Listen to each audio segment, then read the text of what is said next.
صباح الورد والفل والياسمين والقطط الحلوين الطعمين الجمال. انا عملت الفترة اللي فاتت فيديوهات كنت بتكلم فيها عن تبني القطط الصغننة، ووضحت ان هما ايه العمر المناسب للتبني وامتى بنعرف هما ولد ولا بنت، والتطعيمات والحاجات دي كلها. آه وعملت قبل كده فيديو مهم جدا عن تجربتي مع التبني. اعتبروا ان ده الحلقة التانية منه، لان انا برضو ما زلت بلاقي حاجات معينة من الناس اللي طالبة تتبنى قطط من عندي، بصراحة حاجات تفقع وتغيظ، والحاجات دي تخليني انا مش مطمنة ان القطط دي تروح عند الناس دي. يعني حد مثلا يقول لي ايه، هو انا هاخد القطة بالبوكس بتاعها، بالليتر بوكس بالليتر والدراي فود، ليه هصرف لك عليها وهي عندك؟ لما انت انسان استغلالي كده وعايز تاخد قطة بالدراي فود بالليتر بوكس وبالليتر بتاعها والكلام ده كله، طب يعني ايه؟ طب وانت كل شهر بقى هتجيني تقولي الدراي فود خلص والليتر خلص والكلام ده كله جيبلنا وايه بتاعها؟ ما تجيب لها. ما هو انت لازم، ما دام انت قررت تشتري قطة يبقى تنزل تشتري مستلزماتها. مفيش حاجة اسمها ان انت طمعان انك انت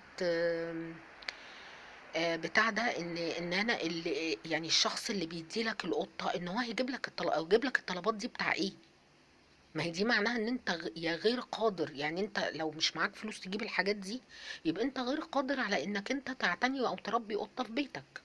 ولو انت معاك فلوس وبتستغلني يبقى انت غير انسان، يعني ده انت انسان غير امين على تربيه القطط.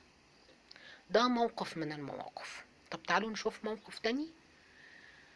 في واحدة مرة عابت عليا في كومنت كده، لما في واحدة أنا ساكنة في مدينتي واللي عايزة تتبنى بتقول أنا في التجمع، قلت لها هتقدري تيجي تاخديها من مدينتي؟ فواحدة كده حمارة وقليلة الذوق راحت داخلة في الموضوع وقالت لك ايه، هو انت كل اللي همك في الموضوع هي ساكنة فين وهتقدر تيجي وتاخد ولا لا؟ اه يا جماعة، لان في ناس بتبقى ساكنة بعيد هي مش قادرة تيجي تاخد القطة منك وعايزاك انت اللي توصلها لها لحد عندها. وفي ناس طلبوا مني ان القطة تروح لهم عن طريق شركة شحن، وده مش امان خالص. ده كائن ملوش دية عند البشر.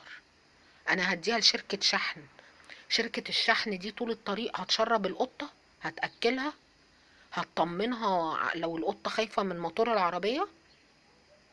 مفيش طبعا امان. فالناس اللي بتبقى ساكنة بعيد عني مشكلتهم ان هم بيبقوا مش عارفين يجوا ياخدوا القطه، وانا كمان مش هوديها لهم. يعني انا معلش، دي حاجه طالعه تبني، انا كمان اللي هتحرك من مكاني واتعب عشان خاطر اودي لك القطه لحد عندك. انت مش قادر تيجي تاخد حاجه بدون اي مقابل مادي، حاجه ببلاش كده زي ما بيقولوا، مستني الناس كمان توديها لك لحد عندك؟ امال انت هتتعب في ايه في الموضوع؟ يعني فين تعبك؟ طب امال انت بعد كده القطه دي لما تتعب منك وتحتاج توديها لدكتور هتعمل ايه؟ مش هتنزل تتحرك من بيتك عشان تتحرك بالقطه؟ فلا طبعا انا ما بحترمش المواقف دي خالص. فاعتبروها دي كده الحلقه التانية من الموضوع ده، وفعلا الموضوع ده يغيظ. انت مادام مش قادر ومش عارف والكلام ده كله، لا خلاص. ومادام انت طمعان في حاجات مع القطه، اكرم لك ما تطلبش، عشان انت فعلا بتنزل من نظري لما بتطلب مستلزمات القطه معاها. دي قله ادب. وشكرا.